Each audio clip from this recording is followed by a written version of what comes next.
안녕하십니까. 시효의 빛의 서진호 본부장입니다. 오늘은 사내근로복지기금 이렇게 하면 큰일 납니다에 대해서 방송 시작하도록 하겠습니다.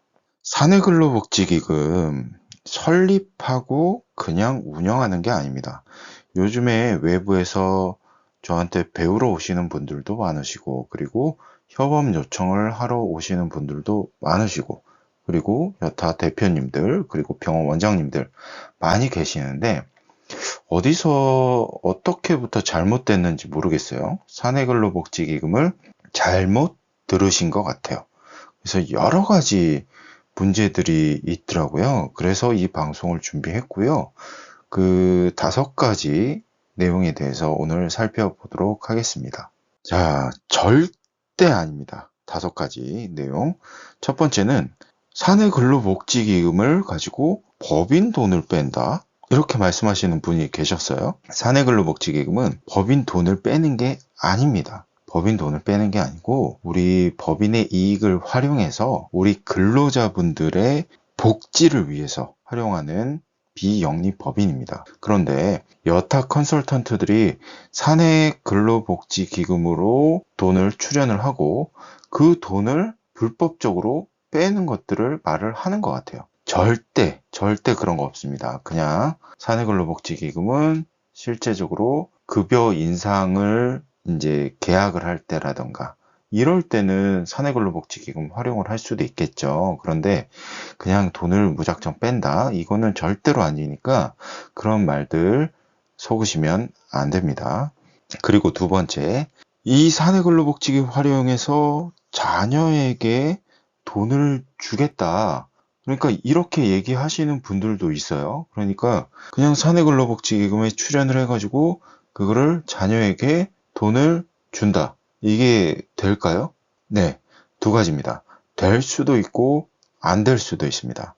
왜냐하면 실제로 우리 대표님들께서 법인이든 회사든 병원이든 뭐 운영을 하고 계시겠죠. 그런데 내 배우자라든가 자녀분들께서 실제로 근로자로서 일을 하고 계신다, 실질 행위를 하고 있다 라고 하게 되면 자녀분들에게도 사내근로복지기금에 혜택을 줄 수 있는 건 맞습니다. 그런데 무작정 제대로 알지 못하시는 분들이 그런 말씀들을 하셨나 봐요. 무작정 그냥 자녀분들에게 돈을 줄 수 있다. 이거는 반은 맞고 반은 틀린 얘기입니다. 그런데 줄 수 있다는 틀린 얘기고요. 혜택을 줄 수도 있다. 똑같은 실질 행위를 하는 근로자라면, 그렇죠? 근로자고 직급에 따라서 또 줄 수 있는 것들이 다르다 보니까 자녀들에게 혜택을 줄 수도 있다가 맞는 거지, 무조건 자녀에게 돈을 준다, 이거는 절대로 속아선 안 되는 겁니다. 그리고 또 한 가지가 있어요. 월급 대신 주면 된다, 이렇게 이해하고 계시는 분들도 계시더라고요. 절대 아닙니다. 월급 대신 줄 수 없다가 맞고요. 제가 최근에 상담했던 분 중에 한 분이 총 급여가 그냥 4대 보험 때문에 월급 100만 원, 100만 원으로 12개월 하면 1200만 원으로 책정을 했다. 이렇게 책정을 해놓고 사내근로복지기금을 통해서 복지기금에서 5천만 원을 준다. 이런 얼토당토하는 말씀을 하시는 분도 계셨습니다. 이럴 수 없어요. 이럴 수 없습니다. 아니, 연봉이 1200만 원인데 어떻게 복지를 5천만 원을 해주죠? 그냥 생각해 보세요. 상식적으로. 이게 말이 됩니까? 그러니까 우리가 어떤 행위를 하던 간에 절세든 아니면 복지든 가업승계든 어떤 것들을 하던 간에 이거 이상하네? 그렇게 생각이 드시는 거는 하면 안 됩니다. 아시겠죠? 그리고 4번째, 행정사가 컨설팅을 한다. 이거는 맞는 얘기일까요? 틀린 얘기일까요? 이거는 30%는 맞는 얘기입니다. 왜냐면 우리 행정사님들께서 우리 사내근로복지기금 설립을 하게 될 때 서류를 대신 작성을 해 주실 수가 있어요. 행정사님들의 역할은 거기까지입니다. 뭐냐면 처음에 노동부에 들어가서 인가를 받고요. 그러니까 인가를 대신 서류 작성을 해주시는 것들을 행정사님들께서 해주시는 거고요. 이 다음에는 법무사의 영역으로 들어갑니다. 그리고 그 다음에는 세무사의 영역으로 들어가고, 세무사까지 영역이 들어갔다라고 하면 다시 노동부까지 다시 돌아가게 됩니다. 그러니까 이 컨설팅이라는 것 자체가 어떻게 생각하면은 맞을 수도 있죠. 설립에 대한 컨설팅을 한다. 그러면 맞는 얘기입니다. 그런데 사내근로복지기금에 대한 전반적인 설립, 그리고 운영, 그리고 자문, 그리고 마지막에 결산 신고, 그 다음에 세무 신고까지 행정사님이 할 수가 없죠. 왜? 세무사 라이센스가 없으니까요. 물론 있으신 분들도 있으시겠죠. 그런데 행정사가 100% 하는 업무는 아니다라는 거. 그리고 5번째, 사내근로복지기금을 설립을 할 때는 이제 이런 우려를 많이 하세요.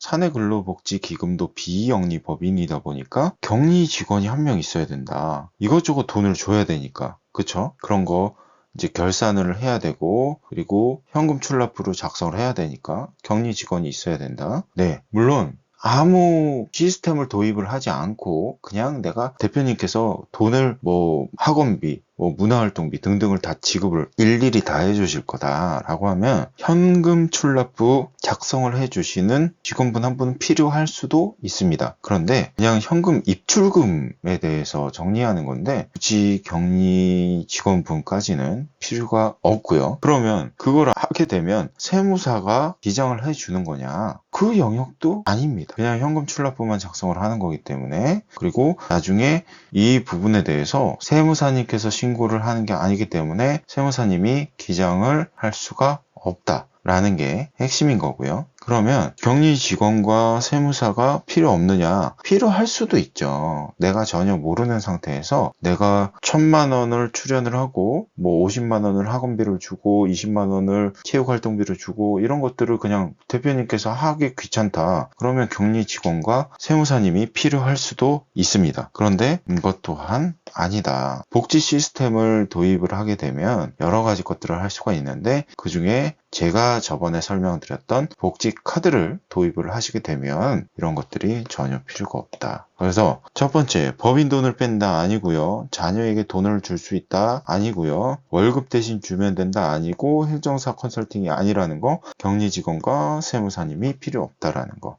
다시 한번 정확하게 설명을 드렸습니다. 그러니까 외부에서 이런 말들을 들으시면 물론 제 방송을 보고 공부하신 분들이나 제 방송을 듣고 계시는 대표님들 같은 경우에는 이런 부분에 있어서 안 속으시겠죠? 네, 그러니까 이런 말에 속아서 넘어가시면 안 된다라는 거. 그래서 하도 요즘에 지금 사내근로복지기금을 제가 워낙 많이 하고 있고 여기저기 강의도 나가고 있고 하다 보니까 이런 얼토당토 않은 얘기들을 많이 듣고 있어요. 제 자료를 보다가 강의하시는 분도 계시질 않나 등등등. 그렇지만 그들도 다 무언가를 하면서 소득 창출을 해야 되기 때문에 제가 어떠한 행위는 하지 않지만 하실 거면 제대로 좀 하셔야 된다. 이거 좀 부탁 좀 드릴게요. 자, 사내근로복지기금은 반드시 알고 해야 합니다. 사내근로복지기금을 왜 만들고 해야 하는지 법인에서 혹은 병원에서 혹은 개인사업자에서 혹은 세무법인에서 법무법인에서 왜 이걸 만들어야 되는지 정확히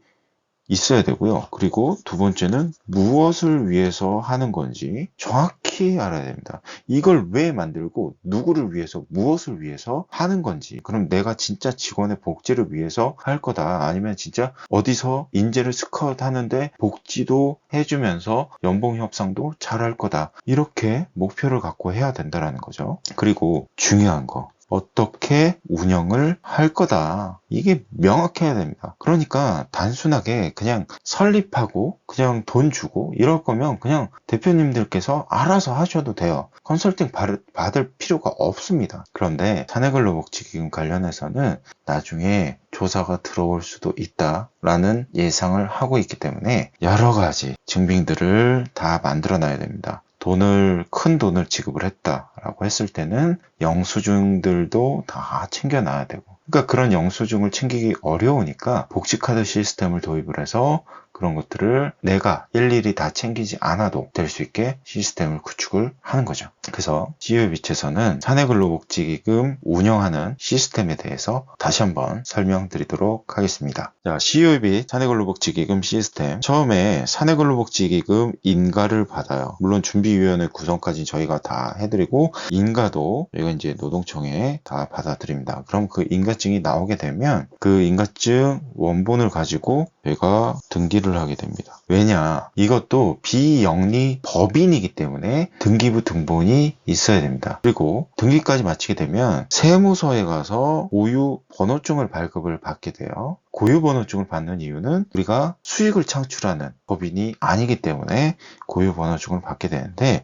이때는 이 세무서에서 사업자 등록증과 같은 고유 번호증을 받을 때는 반드시 임대차 계약서가 있어야 됩니다. 그래서 임대차 계약서가 있어야 되기 때문에 이 부분에 대해서 굉장히 관가하시는 분들이 많아요. 그래서 이게 나중에 서류가 임대차가 잘못됐다라고 했을 때는 처음부터 다시 설립을 해야 되기 때문에 반드시 유의하셔서 하셔야 됩니다. 그리고 복지카드와 복지몰 시스템 도입을 시켜드릴 수가 있습니다. 국내 유일하게 복지카드와 복지몰 시스템을 사내근로복지기금에 도입을 시켜줄 수가 있습니다. 그래서 이 부분은 선택적 복지 제 방송을 한번 더 보시면 좋을 것 같고요. 그리고 사내근로복지기금 운영을 합니다. 운영을 하는데 무엇을 하느냐? 어떤 금액이 어떻게 나가야 되고 어떤 것들은 절대로 하시면 안 됩니다. 그런 것들에 대해서 저희가 자문을 도와드리고, 그리고 기장에 대해서 이런 현금 출납부 어렵다라고 생각을 하시면 저희가 다 기장을 해드립니다. 그러면서 그런 영수증이나 이런 것들에 대한 증빙자료,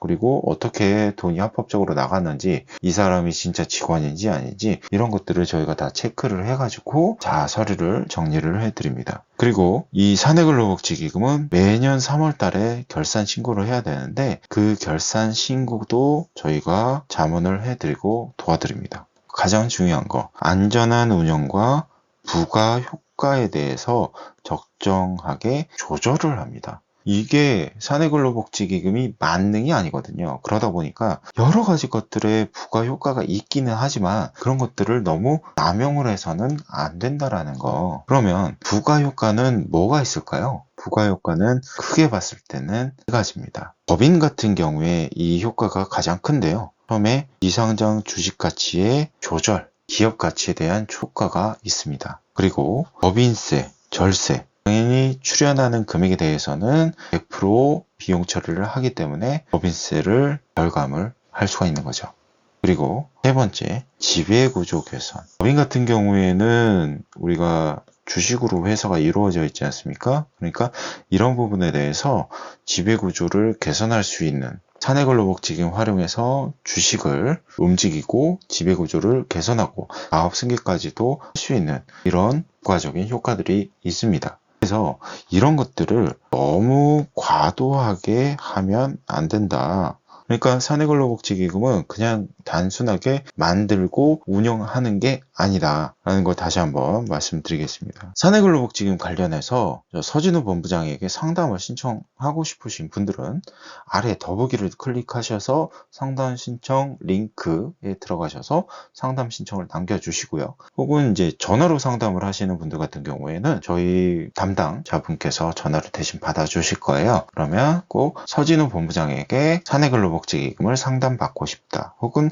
가업승계를 상담받고 싶다, 이런 것들을 명확하게 말씀을 해 주셔야지 제가 도움을 드릴 수가 있습니다. 그래서 아래에 더보기 한번 눌러서 보시면 좋을 것 같습니다. 자, 오늘 사내근로복지기금 잘못된 것들 좀 말씀을 드렸습니다. 그래서 절대로 속으시면 안 된다라고 말씀드렸고, 오늘 방송이 도움이 되셨다면 좋아요와 구독, 알림 부탁드리겠습니다. CEO의 빛의 서진우였습니다.